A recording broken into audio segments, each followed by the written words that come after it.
Eruvin, Dafim Chavav through Lamed Beis. On Daf Chavav, we have the continuation of a story that began on Daf Chafei. The Reish Galusa had a situation involving his bustane, his garden. There was an abarnica there. He wanted to carry in his garden, so he asked Rav Huna Bar Chinana to arrange things in such a way that he'd be able to carry on Shabbos. So Rav Huna Bar Chinana made a takanta, made a certain arrangement to be able to do it. Now the Gemara says Rava, followed by his students, Rav Papa and Rav Huna Bar Rav Yeshua, they tore it down.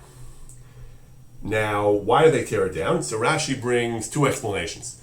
First explanation is they thought it wasn't good. They thought that the tikkun, the fix that he made, that Rav Huna Bar Chinana made to allow carrying, was invalid, and therefore they tore it down. The second shot of Rashi, which is actually the one he prefers, from the Chuvas HaGaonim, Yashar B'einai Ma'od, V'chein Ikar.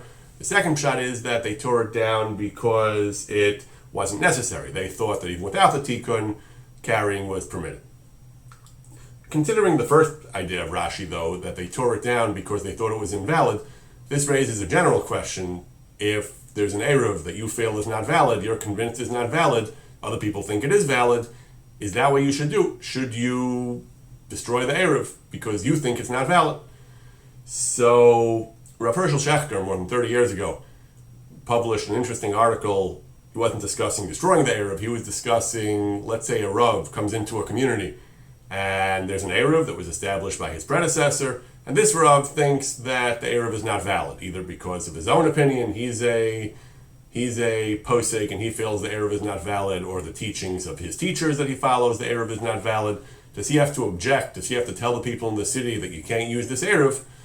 So he says that initially, no. He says as long as they have the right to rely on the Eruv, as long as there are some opinions that would allow using this Eruv, he says that you yourself, you feel the halachos it's not good, but you know there are some who are lenient. And there is a rule, halacha divrei mekel be'eruv, we've encountered that we often follow the lenient views in Eruv, even yachid k'neged rabbim. Therefore, you can't say they're being over an Isser. If their Rav, who was a reliable Rav, had ruled that way, even though you're the new Rav, they're allowed to keep carrying and you don't have to say anything. You're not considered machshel as a rabbim, you're not considered causing the public to sin. However, Rav Schechter implies that if there was no basis whatsoever for the Eruv, then the Rav would have to object and say this Eruv is just not good, it's based on a mistake, it's a faulty understanding of Eruvin. Rav Schechter also adds that after a while, when you become the city's new Rav, now they have to listen to you. Now you're the authority. At this point, you do have to object to the Eruv. You can say, now you have to follow my rulings, and my rulings are that this Eruv is not valid.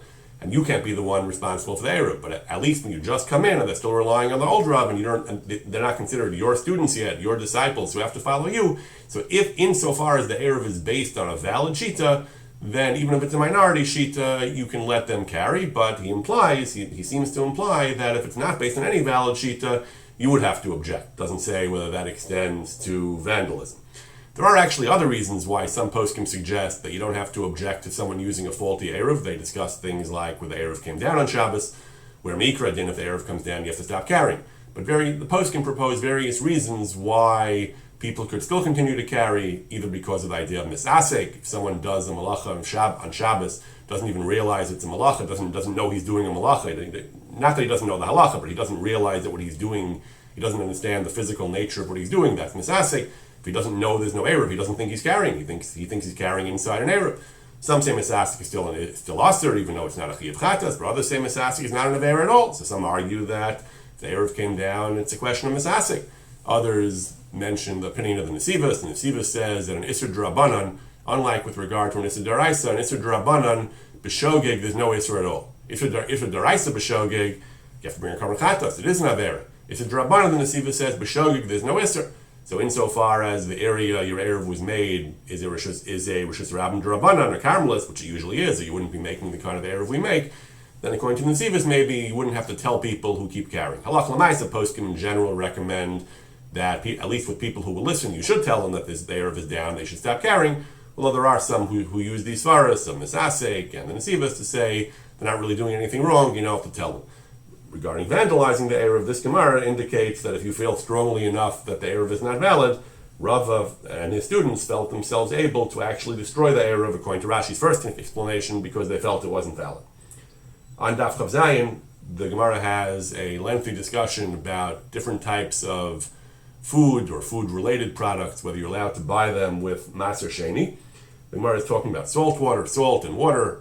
Began with a discussion whether you can use those ingredients for an Eruv. Then it discusses buying them with Maser Sheni.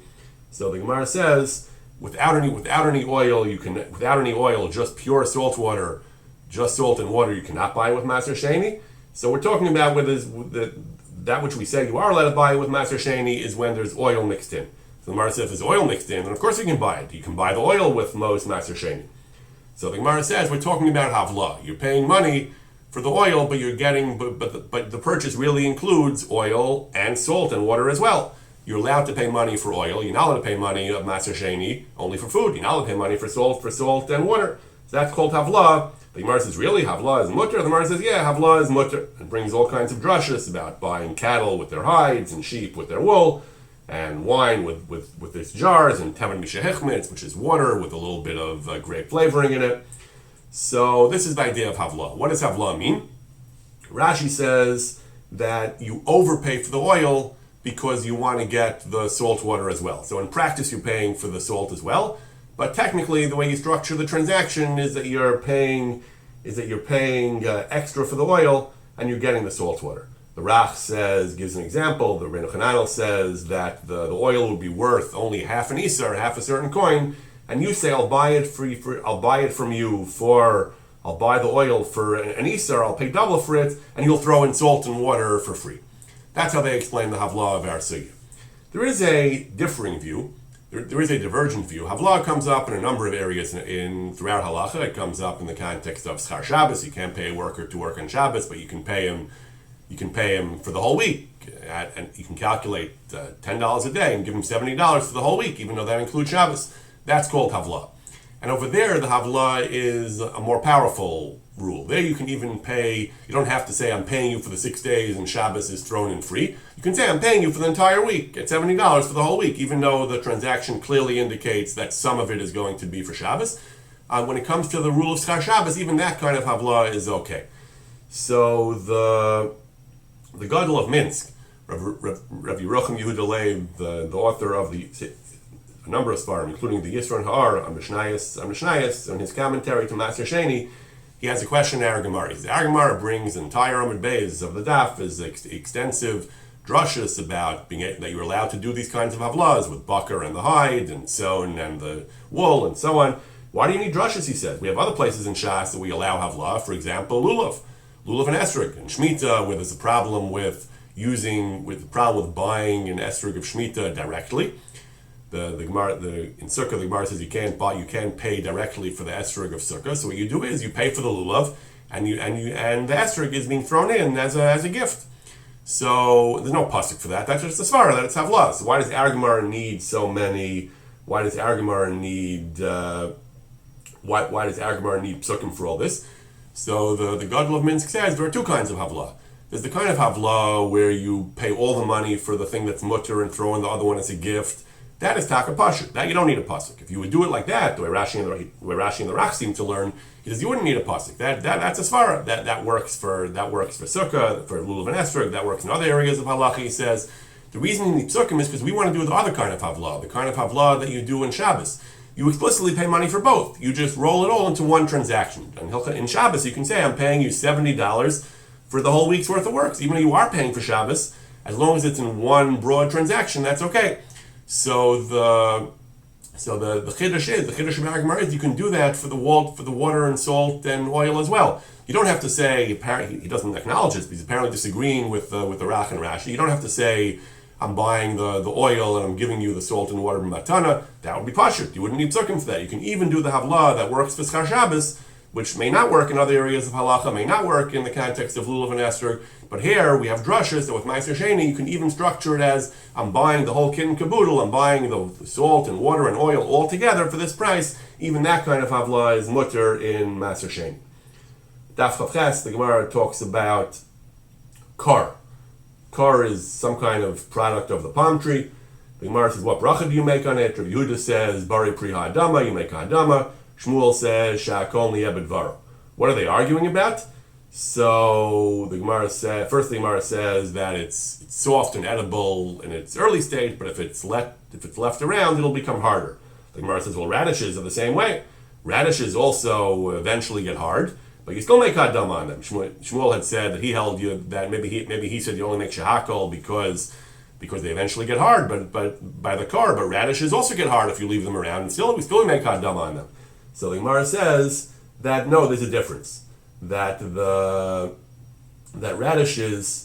radishes are hadama because you plant them because you want to eat radishes. So since you plant them for that purpose, you make a hadama.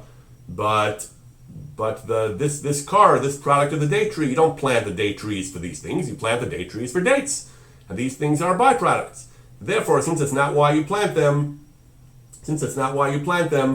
then you would only make a hadama. The Gemara says, Hilchasa Kavasei de Shmuel. Nevertheless, the Gemara says the halacha, even though Shmuel himself said that Rav Yehuda's din of hadama is he praised it. He said it was Shmuel had said that Shmuel was the one who said that Kavasei de Mistavra because it's like the radish. The Gemara said no, actually Shmuel himself was right. It's not like the radish because radish you plant in order to eat when it's still edible. This car, you plant the tree primarily for the dates, and this car is a byproduct, and therefore the halacha follows Shmuel that the bracha on car is shakol. It's not exactly clear what car is. Rashi says that it's the new growth of the tree. The tree keeps getting new growth every year, which eventually hardens into wood, but initially it's soft. Other Rishonim, other commentaries seem to understand that car is actually hearts of palm. It's some kind of product, it's some kind of material inside the date tree, which is the heart of the palm, something inside the tree, which is still sold today in cans. I don't really eat it, but people put it into salads, and that the Gemara is talking about hearts of palm. So what bracha do you make on hearts of palm? So it's a great controversy. If you learn that this Gemara is talking about hearts of palm, it's machlokes Rav Yehuda and Shmuel, and the Gemara says you paskin like Shmuel, that hearts of palm are shakol. Nevertheless, there are actually three different opinions in Achronim and contemporary poskim. The bracha is either bari pri ha'etz, bari pri ha'adama, or a shakol like Shmuel, and the majority opinion actually seems to follow the middle view that the bracha is bari pri ha'adama. Rav Belsky held that it's bari pri ha'etz. He explained that why do we paskin like Shmuel? We paskin like Shmuel because the Gemara says because you don't plant the we don't plant the trees for this purpose. This is a byproduct. Says Rav Belsky that today we actually do plant it for this reason. Today it's true that regular date trees, regular palm trees that have good dates are planted for dates. But today everything is based on specialization. The trees that we use for hearts of palm are not ordinary date palms. Commercially, the ones we use for hearts of palm is something called the peach palm. Peach palm, kishmo kenhu, apparently does have some kind of edible fruit, but it's not commercially very interesting apparently, and those trees are planted primarily for the hearts of palm. Therefore, Abelsky said, since the hearts of palm are the primary fruit of those peach hearts of palm trees, and therefore that is their primary fruit, that's why you plant them, and therefore you make bari priyates. That's what Rav Heinemann held. Rav Belsky and other poskim held that the bracha is hadama. Belsky also brings our Gemara and says that even though the Gemara says shehakol, we don't follow that today because the same point that the hearts of palm today we do plant trees with the purpose of getting hearts of palm, and therefore the bracha is not shakol. Why isn't the bracha ha'etz like Rav Heinemann? Rav Belsky held because it's not fruit. It's part of the wood. It's part of the stem of the tree. Fruits are ha'etz, but this is not a fruit, so therefore you can't make ha'etz on it. And at best the bracha can be ha'adam. That's what many poskim say. Many poskim argue that it's not really a fruit for various reasons, and therefore you can't make ha'etz on it. Not like Rav Heinemann. Some say the Gemara in Bracha says we don't make ha'etz on bananas, even though they're kind of a tree, because you only make bari pri ha'etz when the branch remains after you pick the fruit, then it grows more fruit. With hearts of palm, you cut down the tree, there's nothing left. It's like the banana, so it wouldn't have ha'etz. Or that they bring that the Bahag says that you don't make bari pri ha'etz on sugar cane because that's a branch, it's not a fruit. So for these various arguments, and even if it's a suffix, when we have a suffix ha'etz, suffix hadam, you make hadama. So for these various arguments, other poskim, including Rav Belsky, say that you make ha'adama. So Rav Heinemann says ha'etz, Rav Belsky and others say ha'adama. There is even a possibility to make shakol, since the Gemara said the bracha was shakol, we don't change things, but most poskim apparently say Adama, with Rebelsky saying ha'etz. On Daf Chavtes, the Gemara is talking about, again, lengthy discussion of different types of materials you can make an eruv with, and the shiurim for these materials. The Gemara talks about salt and wheat and barley. The Gemara says, tavlin are not b'nei achila, and chitim and tzarim are also not b'nei achila. Tavlin, you eat them, but you don't eat tavlin raw, and you don't eat wheat and barley raw. And the simple reading of the Gemara seems to be that you can't make an eruv with food that is not edible raw. So you can't make an eruv out of tavlin, out of spices, can't make an eruv out of raw wheat and barley insofar as it's not edible. Also, the Gemara says that pulin, later in the Gemara says pulin, beans. The beans are not edible. The Gemara says that the Gemara says either earlier or later. The Gemara says beans, if they're lachim, if they're moist beans, you can eat them, but if they're yuveshim, if they're dry beans, they can't be eaten without cooking. Can't make an eruv out of those either. And that seems to be the basic rule, that you can't make an eruv out of anything that is not edible raw. The Shulchan Aruch brings yesh omrim that you could make an eruv out of tavlin. You could make an eruv out of with spice. Put a jar of pepper there, black pepper, and that's an eruv. Mefarshim asked, but the Gemara says no. The Gemara says chitim and se'arim and tavlin, all three of those are not edible raw, and therefore you can't make an eruv out of them. So what? How can this opinion, the yesh omrim, this is the Rambam, how can he say you make an eruv out of tavlin? So the Mishnah Berurah proposes a novel reading of the Gemara. He says, when the Gemara says that the Gemara was actually discussing a certain Amora who had said that he said you can make an eruv out of the things listed in this brisa or this Mishnah, which was talking about Meiser. He objected that it can't. That the Gemara said, well, if you say he can't be going on this one because that spice is not edible raw, then he can't be going on this one either, because that's talking about chitim and se'arim, which are also not edible raw. So the simple reading of the Gemara is, so it can't be going on either, because neither one is correct. You can't make an eruv out of anything which is not edible raw. Mishnah Berurah says, the Halachos says, the Rambam understood the Gemara to mean that if you're going to tell me you can't make an eruv out of spices, then you couldn't make an eruv out of chitim or se'arim either, and then he couldn't go on either brisa. But lahalacha, both are correct. Lahalacha, you could make an eruv on spice, and you could make an eruv on chitim and se'arim. The Gemara was just saying l'shita schar, a reductio ad absurdum. If you say you can't, that it doesn't work on the first brisa because spice can't be an eruv because it's not edible raw, then neither could chitim and se'arim in the second brisa or the second brisa or the second mishnah. But the second thing the Gemara brought. However, lahalacha, both would be okay. So eat raw wheat, raw barley, raw spices, maybe even raw dried beans. You can make an eruv on all of them according to the Rambam. The problem is that the Mishnah Berurah says that might be the pshat of the Rambam. The Rambam never says anything about chitim and se'arim. Never clearly says whether you can or can't make an eruv. So he says you can make an eruv with spice. Maybe he would say raw wheat also. The problem is the Shulchan Aruch. He says the Shulchan Aruch. It's clear that you cannot make an eruv on chitim and se'arim. It doesn't bring any dissenting opinion. Spices, he says yesh omrim. So the Shulchan Aruch had some possibility that raw wheat and raw barley not, but spices yes. Mishnah Berurah does not understand what the difference is between wheat and spices. The Gemara goes on. The Gemara says a very important rule. The Gemara gives examples of various foods, but the rule is eruv needs to be mazon shtei sudas. And the Gemara says if it's a kind of food that is lifton, it's eaten with bread to enhance the taste of the bread, then you only need the quantity of that food that it's typical to eat with bread. However, if it's a kind of food that's not eaten with bread, it's eaten by itself, then you need a full amount of that food that you make a full meal out of.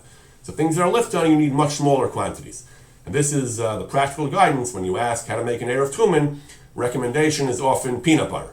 Peanut butter is classic lifton.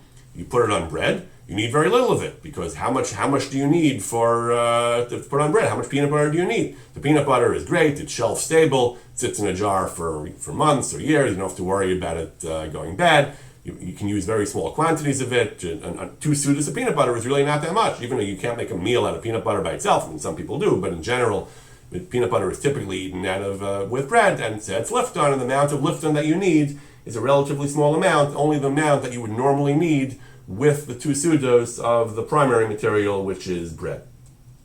The Gemara on Daf Lamed, the Gemara talks about putting an eruv in a cemetery.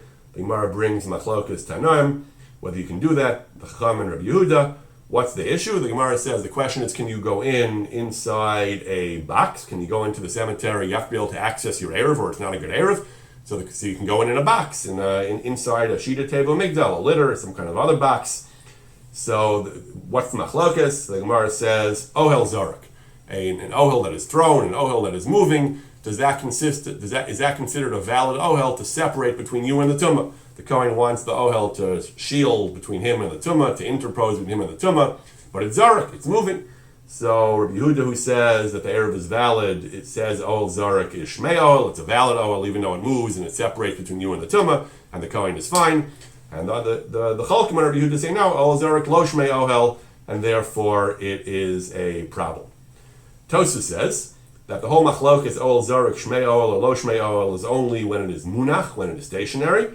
When it's zarek, when it's actually flying through the air, everyone agrees lo shmei ohel, because we say that elsewhere in ohelos we say that if you have a talus or a bird flying through the air, that is definitely not an ohel, nothing to talk about. That's not ohel zarek machlokes, that's definitely not an ohel.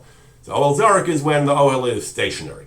Munach, what does that mean, stationary? The Gemara is talking about the Kohen is being carried into the cemetery on his litter, inside his box. So how is it stationary? So the Maharsha says, Tosfos means that mahalech al haaretz mikri munach. When it's flying through the air, the Maharsha says, Tosfos means that's not an ohel according to anybody. When it's being carried by people on the ground, that Tosfos says that is machlokas ohel zarek shmei ohel lo shmei ohel.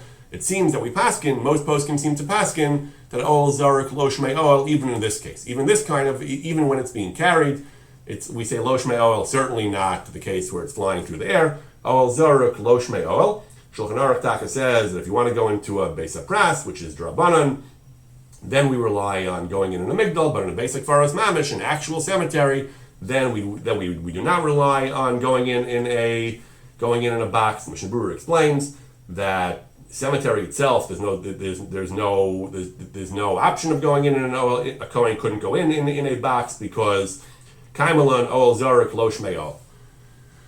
This is putting an Eruvin in a cemetery may not be the most common scenario, but this is extremely relevant for Kohanim in general, particularly to the question of flying in airplanes. When a Kohen flies on an airplane, there are two questions involving Tumah. One question is if there's a mace in the airplane together with him, is that a problem for the Kohen? So here, ohel zarek actually being shmei ohel would make things worse, because then the ohel can carry the Tumah from the Kohen from the mace to the Kohen, even if ohel zarek lo shmei ohel, though Rosh Sternbuch points out, Moshe Sternbuch points out it doesn't matter, because when they're on the runway, before they start moving, certainly it'll be a problem. But the more heavily discussed question is if the plane flies over the cemetery, can the Kohen rely on the plane, the frame of the plane, to separate, to interpose between him and the tumah underneath in the cemetery? So they bring, Rav Black brings, the Achronim bring, that Rav Moshe Feinstein and Rav Eliashiv both said no. They both said ohel zarek lo shmei ohel.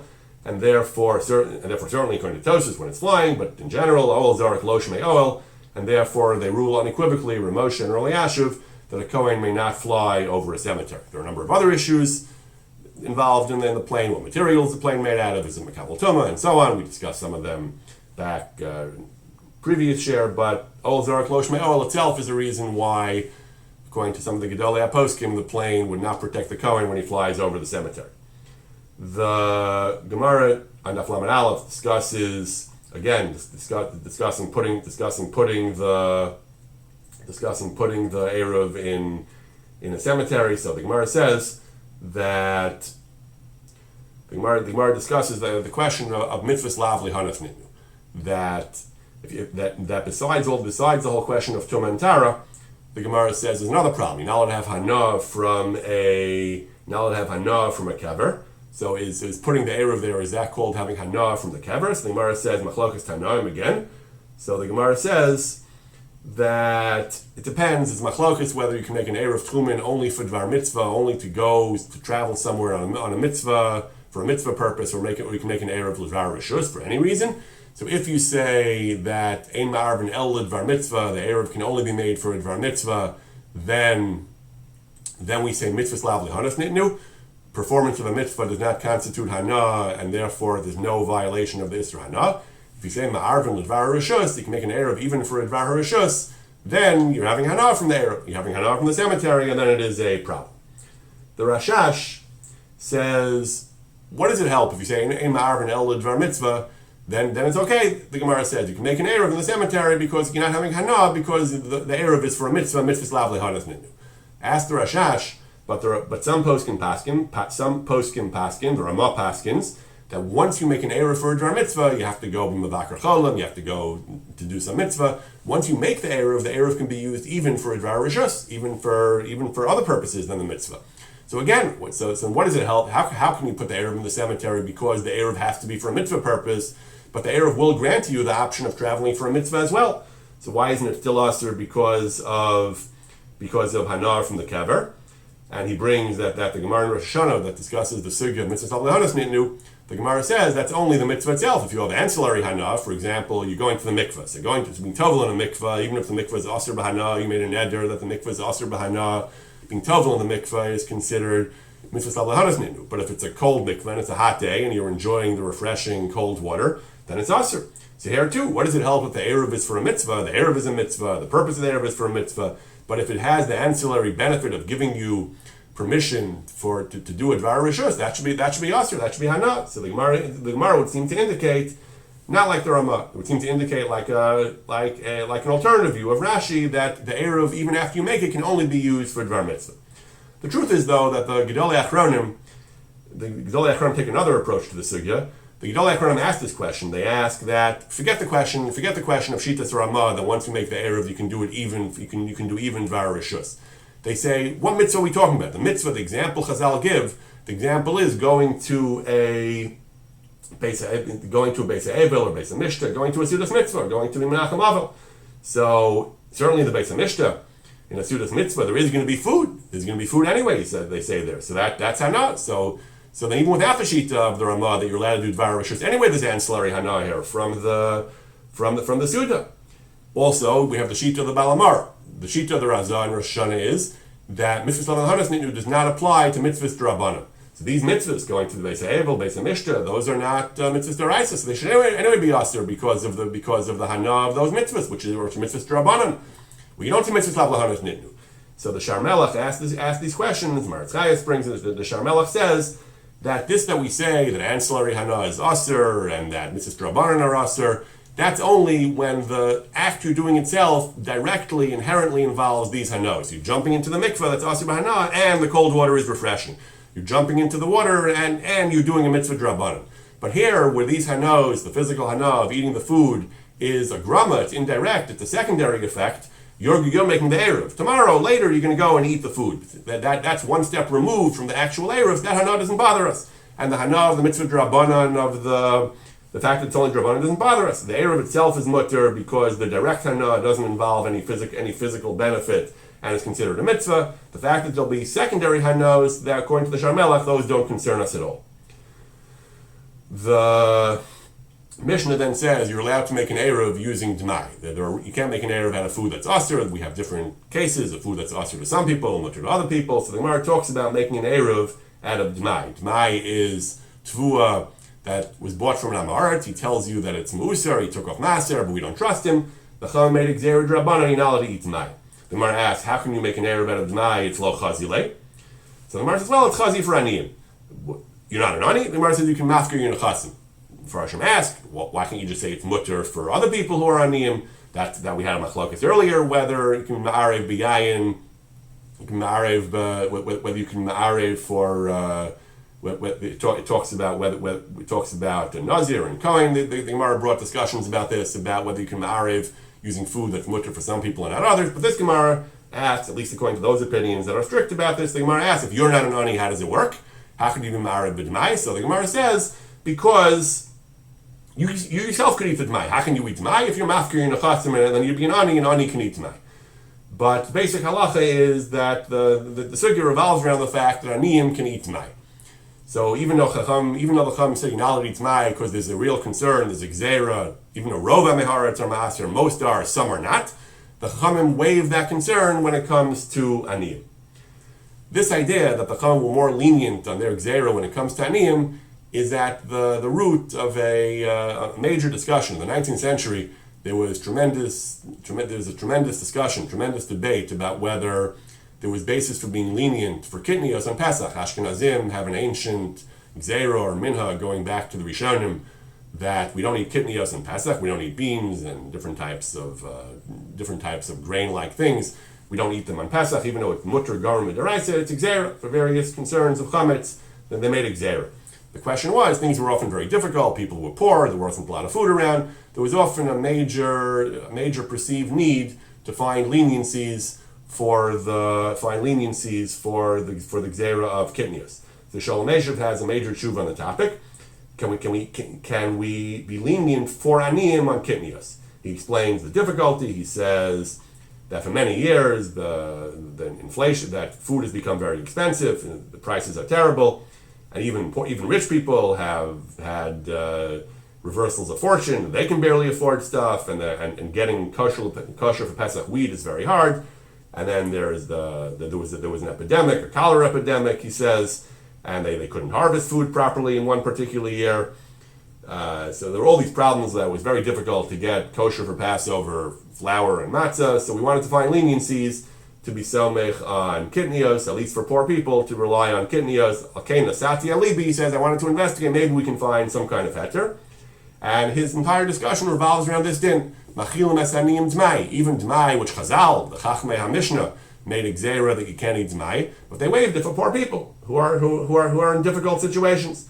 So he says for many years he had this idea to be lenient on eating kitnios on Pesach because of d'mai. I don't want to actually paskin leniently, he says, but even though it's a shas v'tzchak, but now I say maybe it's time to be matir for aniyim. And he has his whole discussion revolves around this din of machilin es aniyim d'mai. He says the Chachmei Ashkenaz, the Chasidei Ashkenaz were indeed great men, he says, but they're not. Their authority is not greater than that of the Mishnah. The Mishnah itself waived its din for aniyim. Maybe he'll tell me, he says, that kitnios is actually a stronger gzeira, because when it comes to d'mai, rov ha'meharetz are ma'aser, most people are ma'aser, it's only a few who are not. Kitnios, he says, is maybe kitnios is worse. He goes back and forth, he says, but he says that kitnios is not even isur begufo, it's the chashash asi l'chlufe. One of the reasons for kitnios is not even asur at all. There's not even a chashash of chametz. It's just that you'll come to make a mistake and use something else that's chametz if you make food out of kitnios. Akalpan, he goes back and forth, but he has a strong argument to be lenient on kitnios for aniyim, based on this din that we can be lenient on d'mai for aniyim. On Daf Lamed Beis, the Gemara brings a discussion again about maser. The Gemara talks about someone who has food, who has produce, and he allowed someone else to eat it. The question is whether that person has to worry, maybe he didn't take off maser. So the Gemara goes through various cases, various permutations, but the Gemara, toward the end, the Gemara says, we're talking about the person whose food it is a chaver, someone who is trusted on maser. So then why can't you just eat the food? If you didn't have a chance to ask him if it's musar, why can't you just eat it? So the Gemara says, we're talking about a case where the issue is, the reason it's machlokes, we're talking about a case where if we know that if he took off maser, he must have violated the isser of taking maser min hamukaf. When you take maser, you're supposed to take off only from if I'm taking off maser from this basket, the basket has to be adjacent to the other basket that I'm taking off. I can't take maser. It's usher to take maser from food here for it to go on food somewhere else. So we're talking about a case where if the chaver took off maser, he would have violated this halacha of taking min hamukaf. So now we have a quandary. So what did he do? The chaver told some am haaretz somewhere, you can eat my food. If he took off maser, then he violated the isser of min hamukaf. If he didn't take off maser, he's being machshel haaretz to eat food that's not musar. So which would he do? So the Gemara comes out. This is the machlokas Rebbe and his father Rabban Shimon ben Gamliel. So the Gemara says Rebbe says that he certainly took off maser. Shimon ben Gamliel says that he wouldn't do it, Shlomo Namukaf. Rebbe says, no, I'm right. I think I'm right, my father is wrong, because the chaver would rather violate the relatively minor isser of taking off Shlomo Namukaf rather than causing the Amaretz to eat tevel. What's the machlokas? What's the bottom line of the machlokas, the fundamental theoretical point of disagreement? So Rebbe says a chaver would rather do a minor isser rather than cause the Ma'aretz to do a major isser. He would rather do a small isser of taking Shlomo Namukaf rather than cause the Ma'aretz to eat tevel, which is a very serious isser. And Rabbi Shimon says no. His father Rabbi Shimon says no. the chaver says, I'm going to do what I have to do. I can't take off Shlomo Namukaf. Let the Amar to worry about himself. Even though he's doing a major Isser, that's not my Isser. I would rather not even do a minor Isser, even if that means he'll do a greater Isser. This is the Machlokes Rebbe and Rav Shimon Gamliel. Tosfos asks that back in Shabbos, beginning of Masechah Shabbos, the Gemara concludes that there we say, there we seem to say like Rav Shimon Gamliel. You don't do even a minor Isser to save somebody from a major Isser. The case there was somebody put bread in an oven on Shabbos. If you don't take it out, he'll have done an Isser Daraisa. If you do take it out, you'll be doing a minor Isser. Taking bread out of an oven, their ovens, was an Isser Darabanan, Redias Apas. There we say we don't do that. There we take the selfish position. We don't tell you to do an Isser even Drabanan to save him from an Isser Daraisa. That sounds like Rav Shimon Gamliel, not like Rebbe. So Tosfos says, over there it's his fault. Over there, he put the bread in. He's asking for trouble. He shouldn't have done it. So I'm not going to do an Isser Kal to save him. I'm sorry. Tosfos says something else. Tosfos says that over here in our Gemara, the chaver is causing the Amar to eat tevel. He told him you can eat the food. When you're responsible for his Isser, then yes. Then Rabbi Shimon Gamliel said, then Rebbe said you should do an Isser Kal because otherwise you will have been machshel him in an Isser Chamer. Here where it's your fault, you have achrayas to take care of him because you're the one who put him in this position. Therefore, you should do the Isser Rabbanan. Over there, it's not your fault. You're not the one who caused him to put bread in the oven. Therefore, over there, you shouldn't do even an Isser Kal to stop him from doing an Isser Chamer.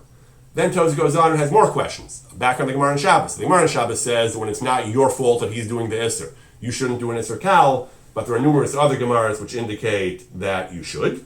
So Tosfos says two more chilukim. Over there, the only time we say that you shouldn't do an Isser Kal is when it's his fault. He put the bread in the oven. Then you're under no obligation to save him. But if it's not his fault, then you should do the Isser Kal to save him.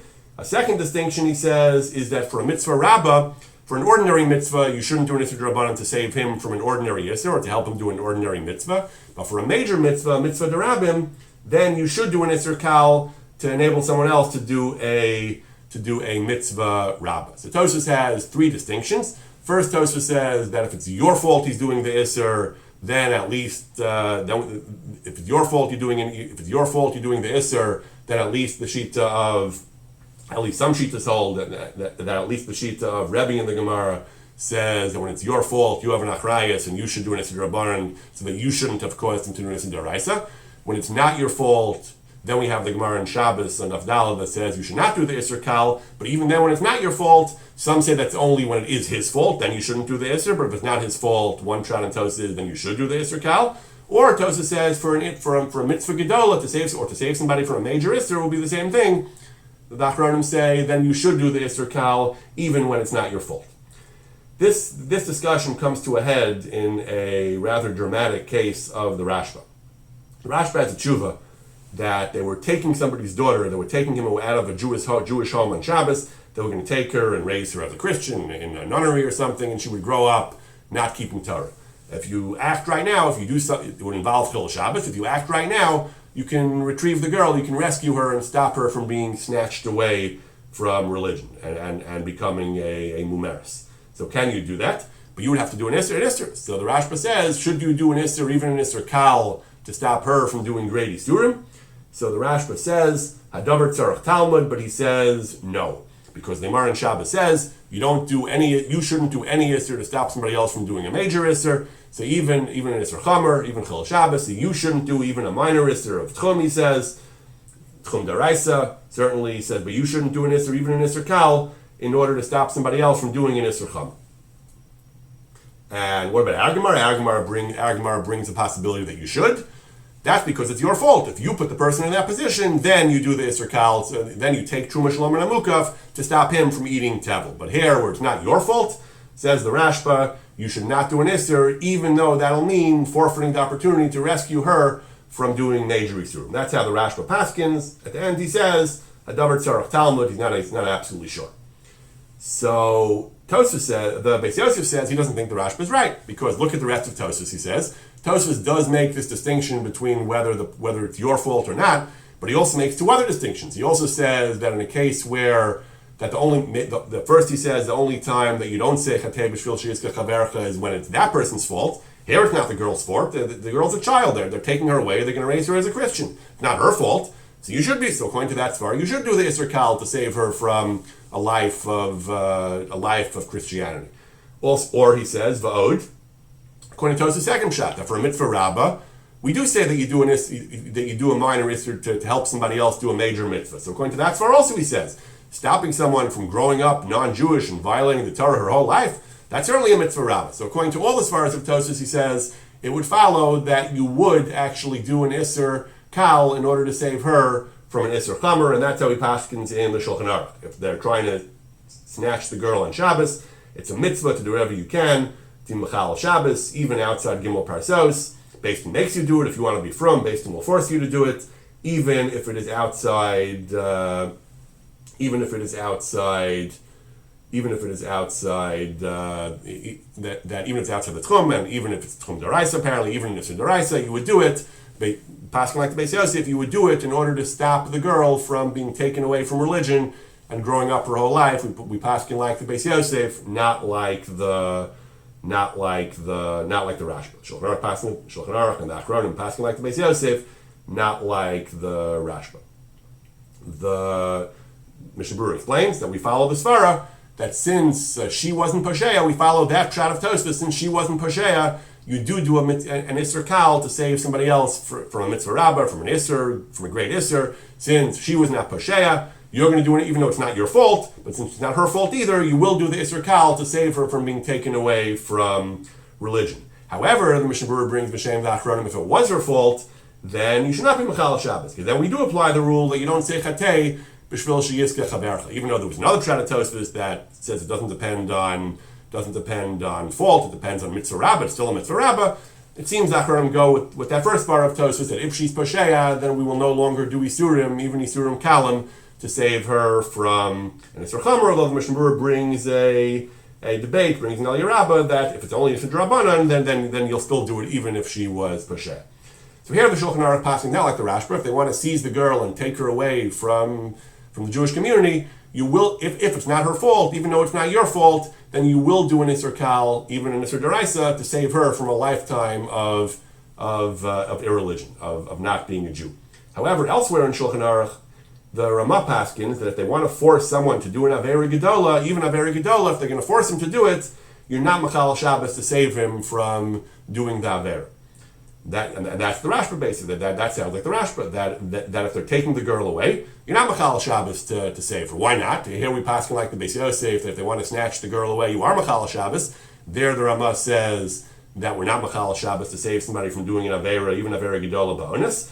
So the Mishnah Berurah brings a compromise. He says over there, even though it's an Avera Gedola, it's a one-time thing. So for a one-time thing, even though she was not Posheya, still, so there apparently, even though according to Beis Yosef, one would have thought the same svara still applies, that if it's not her fault, he brings all these other Gemaras, the Tosfos brought, if it's not her fault, then not her fault, and it's an Avera Gedola, it's not her fault, we would be Mechal Shabbos. But there, I guess we have the other svara of Tosfos with that has to be mitzvah rabbah. It's maybe it's not called mitzvah rabbah. I'll call upon him there. It's only one time, even though it's not Avera Gedola, even though it's not her fault. We are not going to Mechal Shabbos We're not going to be Mechal Shabbos. Even if a Zarah, the Mishnah Berurah says we're not going to be Mechal Shabbos, you would think that's the equivalent of mitzvah rabbah. And again, both svaras of Tosfos would apply. But in that case, the Mishnah Berurah says that's where the Ramah is paskening that we're not going to be Mechal Shabbos to save her. Since it's only one time, even though it's not her fault, we're not going to tell you to do even an Avera Kala to save her from an Avera Chamura, since it's Ba'ones, even though it's not her fault, but since it's only one time, you're not Mechal Shabbos. However, in the case of the Rashba itself, in the Rashba himself, where they're going to take the girl away from the Jewish community entirely, then, insofar as it's not her fault, then we will tell you to Mechal Shabbos by doing an Isser Kal, even Chil Shabbos Deraisa, to save her from a life of being taken away from Judaism and living an entire life of doing Averis and not keeping the Torah.